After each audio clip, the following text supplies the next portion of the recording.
Mudah-mudahan di malam yang ke-26 ini kita semua diberikan Allah hidayah dan inayahnya, sembari salawat dan salam kepada junjungan Nabi kita Muhammad sallallahu alaihi wasallam.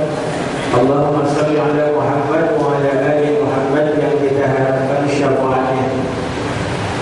Yang kami hormati bapak-bapak, orang-orang tua kami, ibu-ibu, khususnya BKM miskin muslimin, karena ini hari penutup.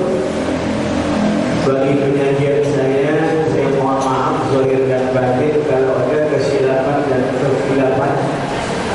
Maklumlah saya ini kalau ceramah tak peduli saja, tapi mudah-mudahan ada manfaatnya. Malam ini malam ke-26,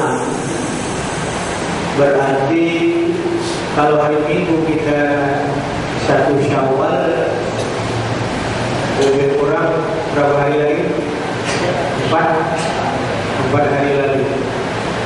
Tapi kalau hari Senin kita bersyawal, berarti 5 hari lagi. Jadi biasanya kalau sudah ditetapkan oleh ormas tertentu, pemerintah itu tidak pernah nyambung biasanya. Kemungkinan juga hari Senin, tapi kalau hari Minggu, syukur alhamdulillah kita bisa bertakbir, bertahmid kepada Allah dalam malam yang sama, pagi yang sama. Mudah-mudahan itu terjadi. Kalau terjadilah nanti Minggu kita, sebahagian kita itu 1 Syawal, Senin 1 Syawal, yang korban itu yang paling fatal adalah lontong. Karena banyak ibu-ibu yang masak lontong pada malam Minggu, kebetulan diumumkan pemerintah pada hari Senin. Jadi banyak ibu yang mengamuk gara-gara penetapan yang tidak sama. Tapi tidak masalah kalau kita nanti lakukan hari Senin 1 Syawal, berarti puasa kita 30. Akan tetapi kalau hari Minggu puasa kita 29. Kaji kita pada malam hari ini adalah kasratus sujud, memperbanyak sujud. Jadi memperbanyak sujud tidak lama lagi ini, sekitar 4 hari lagi. Habis itu balik kita pada penyakit lama, dan mulai malas sujud. Ada seorang sahabat yang bernama Rabi'ah Malik bin Al-Aslami. Ya Rabi'ah, kata Rasul, kata Rasulullah, ya Rabi'ah, apa ya Rasulullah? Sal, mintalah kau apa yang tak kau minta sama aku. Jawaban Rabi'ah dakwanya, uridu an urafiqaka fil jannah. Aku mau berteman dengan Anda di surga. Tak banyak permintaan. Kalau kita kan enggak banyak minta harta. Doa Rasul kan doa yang makbul. Kalau didoakan Rasul minta harta, kasih Allah harta. Kekuasaan dapat. Cuma Rabi'ah enggak banyak minta. Berteman dengan Rasul di surga. Bapak, mana lebih enak berteman dengan Rasul di surga atau berteman dengan istri? Kau tak tahu Bapak? Mana lebih enak? Hah? Dengan Rasul? Apa? Suami? Gak sanggup. Ya mana ada sama kita di surga. Istri rajin tahajud, rajin tarawih. Hah? Suami malas atau kebalikannya? Ya mana ada di surga sama? Bisa tahu Pak? Nggak ada. Jadi yang paling hebat dalam hidup berteman dengan Rasul. Dengan Rasul, awak tak pernah dengar Rasulullah. Hari kita mengatakan asyhadu an la ilaha illallah wa asyhadu anna Muhammadar Rasulullah. Kita belum pernah bertatap muka. Tapi bertatap dengan kita Ketika kita mengangkatkan dua kalimat syahadat, kita tahu ada yang kenal Rasul, tidak ada. Berteman dengan Rasul itu suatu kenikmatan yang paling berharga. Macam mana? Setuju nggak Bu? Berteman dengan Rasul di surga?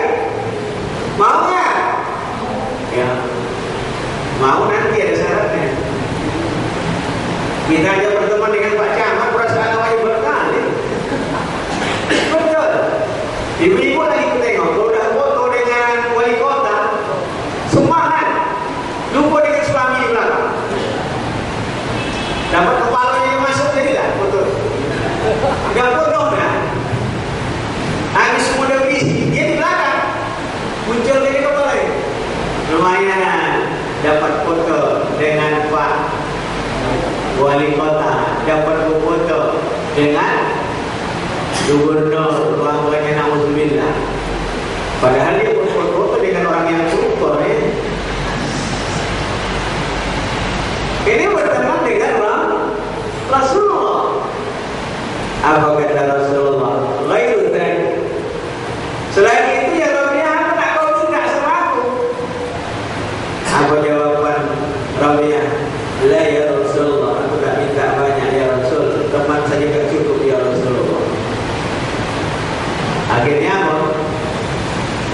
Kata Rasulullah, fa'ni ala nafsika bikasratis sujud. Aku maksudkan kepada kamu ya Rabi'ah, banyak-banyaklah kau sujud.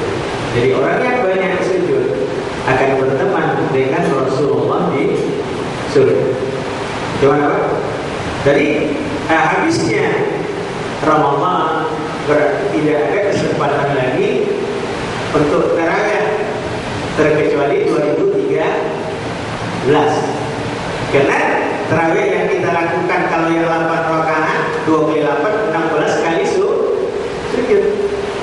Ditambah witir 3 6 22 kali sujud. Kita lakukan lagi sholat tahajud atau dikatakan qiyamul lail. Udah itu nanti kita sholat duha 2 rakaat. Makanya dalam hadis dibilang, hadisnya jayid itu, siapa-siapa yang melakukan sholat duha 2 rakaat sama pahalanya dengan haji dan umrah. Tak haji awal, duha banyak. Jelas? 2 rakaat 80 ya. Kalau saudara selera ibadah ini tergantung saudara selera gitu. Kalau saudara selera awak tahu kan? Kalau tak saudara pun dia tidak. Imam tidak terus. Cuma jangan salah paham. Udah dia sholat duha 2 rakaat, atau dia pakai haji. Apa bukan bapak pakai haji? Kata ustaz itu dah haji dan umrah. Salah. Jelas? Oke, kalau dapat haji punya awak untuk apa? Balik haji tak sholat pun berjamaah. Karena sudah dikira pahala tidak banyak.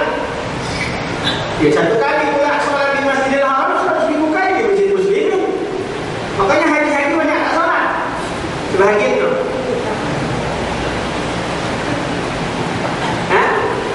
Kalau ibu-ibu banyak tak sholat, tapi sholat tasbih haji. Sekarang ibu tengok bulan Ramadan, ibu-ibu sholat tasbih, sholat subuh tidak.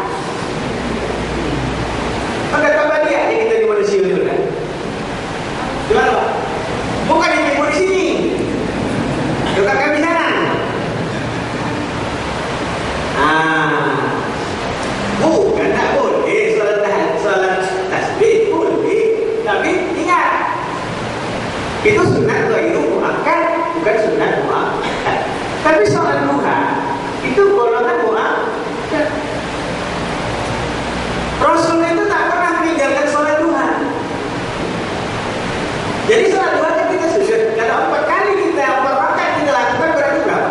8 kali sujud. Lakukan lagi sholat tahajud malam. Dan junubuhum 'anil mawadiyah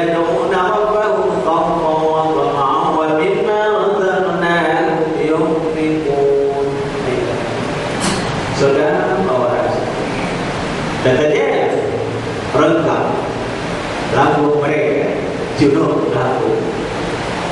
Anil Allah aja dari tempat itu berarti mereka berdiri untuk melakukan salat. Ayo dia dalam baru mereka berdoa kepada Tuhan mereka. Berdoa kepada Tuhannya. Tahajud awal, malam raya nanti tahajud tidur. Jangan ngatur-ngatur lagi. Ngatur bulan kali, ngatur kue sepret. Semua diatur. Gorden malam sibuk mengatur sambil merepek. Awak sebenarnya harus banyak qiyamul lail karena malam itu doa yang makbul. Khamsul layali yatulatu fiha da'watu, kata Rasul, ada 5 malam doa seorang hamba tak ditolak. Lailatul Aidil Fitri, malam hari raya. Banyak-banyak kita berdoa kepada Allah. Ya Allah, ya Tuhan, berikan aku kesehatan ya Allah.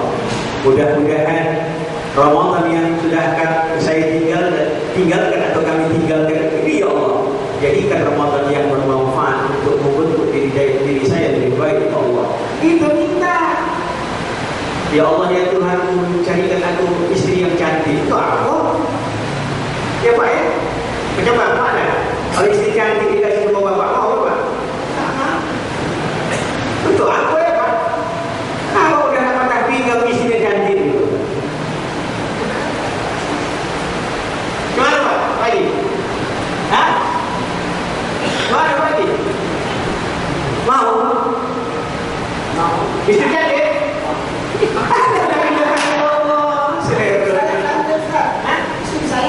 Oh tidak, sekarang tak pernah lagi. Sudah kau ada tua, tak pernah nikah. Pikirkan gimana? Taruhlah, tak pernah istri cantik, istri tahan mandi pagi, awak mandi apa?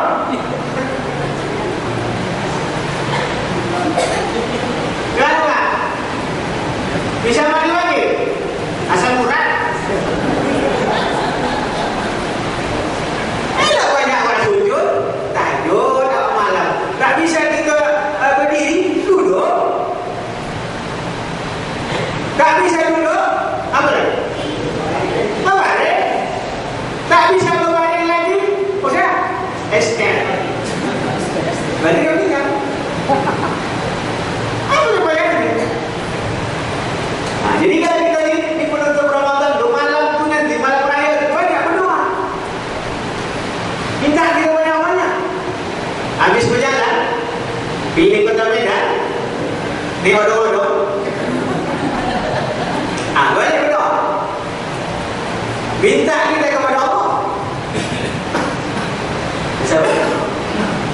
Ini jangan sibuk kita. Tanduan. Itu yang dikatakan kita seratus sujud. Banyak kita sujud. Baca Quran awak, sujud saja dah. Dapat awak nikmat. Ada rezeki dikasih Allah pula. Sujud syukur. Apa lagi dapat awak suami awak si syukur? Dua kali dapat awak. Syukur. Bapak ni maaf dia pula. Ini yang harus kita tengok. Jadi minta seratus sujud itu penting. Ya doa Rabbahu. Mereka berdoa kepada Tuhan mereka. Jadi kalau kita sudah sujud banyak-banyak kita sujud, insya Allah kita akan dapat berteman dengan Rasulullah di surga. Karena setiap kebaikan la ilaha illallah. Ini yang harus kita bangun. Jadi kelak Ramadan berakhir, bukan berakhir, tidak. Ibadah kita tidak akan tetap berakhir, langsung. Biasa tak pernah awak sholat subuh. Kan ini bilang, coba kita tengok ya. Di dalam hadis dikatakan, man shalla 16 raka'atan siwal maktubah. Siapa-siapa yang melakukan sholat 12 rakaat selain sholat wajib, berarti rawatib, qabliyah dan ba'diyah pada rawatib. Banallahu lahu baitan fil jannah. Allah akan kasih sama dia mahligai di surga. Mau Pak dapat mahligai? Mau di surga? Hah? Atau di Perumnas Bendara? Mau mana? Nah, kalau mau surga, biar kita tengok hadis ini. Ingat baik-baik, 12 rakaat. Kalau mau dapat mahligai, qabliyah subuh jangan tinggal. Itu kuncinya. 2 rakaat. 2 rakaat yang berapa kali sujud? Oh, 4. Kedua, qabliyah zuhur 4 rakaat. Sudah pernah buat? Sudah pernah buat? Apa? Bukan kaji biasa, ini kaji hadis. Qabliyah zuhur 4 rakaat itu sunat muakkad. Ya. Yang berapa? 6. Ba'diyah zuhur 2 rakaat. Boleh dilakukan 4 rakaat. 2 rakaat muakkad, 2 rakaat ghair muakkad. Berapa? Nah, ba'diyahnya 2. Nah, qabliyah 4. 2. Dan ba'diyah maghrib 2. Berapa? 10. Ba'diyah isya 2. Berarti 12. Lakukanlah ini, Allah akan kasihkan sama kita mahligai di surga.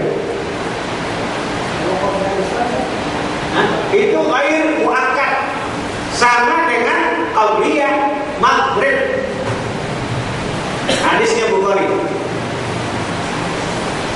Nah, kalau mau dapat mahligai, berteman dengan Rasul, lakukan ini.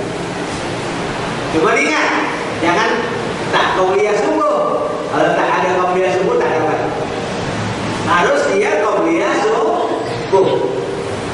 Udah itu qabliyah zuhur 4 rakaat. Jelas Pak? Nah, jadi mari kita kunci diri kita ini untuk lebih banyak sujud. Orang yang sujud, orang yang tawadhu, orang yang rendah diri. Itu yang harus kita bangun. Nanti kita sholat Id, sujud tak? Ada yang paling aneh tengok di lapangan dia sholat, hantarnya sholat sunat. Sunat apa tak tahu.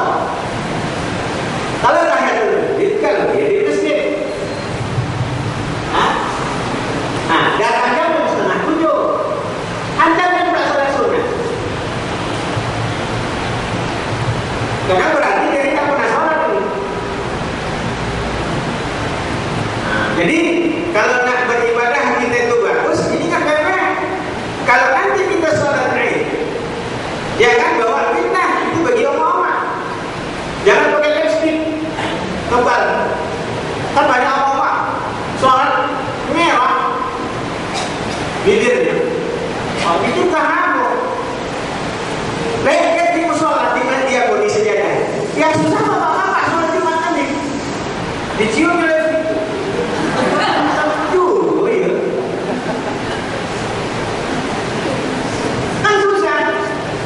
betul tak Pak? Udah itu yang diomong Pak. Sampai sholat pakai rok transparan. Ada bapak tengok? Kalau temuan matahari itu nampak semua. Ada apa hukum haram? La tamna'u ima Allah masajid Allah. Jangan hai para suami kalau wanita itu ke rumah Allah. Cuma ingat, waliyakhrujna tafilat, hendaklah mereka itu keluar tanpa ghair mu'athirah, tanpa pakai wangi-wangian, tanpa membawa fitnah. Makanya Hanafiyah mengatakan sampai sholat Id juga wanita muda tak boleh sholat Id, yang tua-tua tadi. Hanafiyah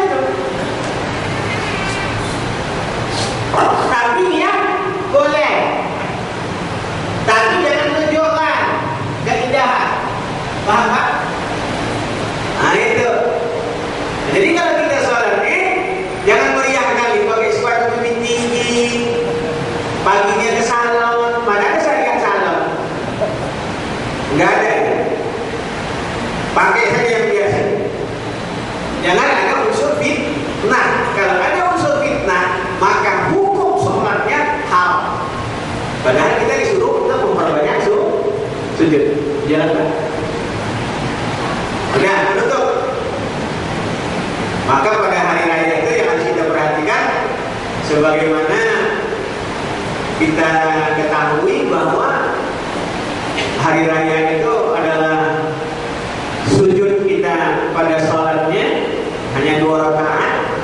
Tapi yang harus kita perhatikan ungkapan Ali bin Abi Thalib yang mengatakan bahwa yang berhari raya itu hakikatnya bukan pakaian baju baru, mudik. Kita kan raya itu kan mudik saja, banyak meriah di situ. Kalau mudik alhamdulillah nggak menyambut hari raya. Tapi puasa tidak. Macam mana itu? Makanya Ali mengatakan hakikat hari raya mangkubilah siyamuhu, diterima puasanya. Tidak. Yang kedua, qiyamuhu, qiyamul lail. Apakah dia tarawih, apakah dia tahajud, apakah dia ibadah yang lain? Yang terakhir, wa ghufira dzunubuhu, diampuni dosa. Itu yang kita harapkan, 3 poin itu. Jadi kita lakukan Ramadan, kita harapkan 3 poin itu saja. Oleh itu katanya, man lam ya'sillah fa huwa lahu aib. Siapa-siapa yang tidak mendurhakai Allah, berarti dia tetap berhari raya. Itu kunci. Gimana? Jadi ambil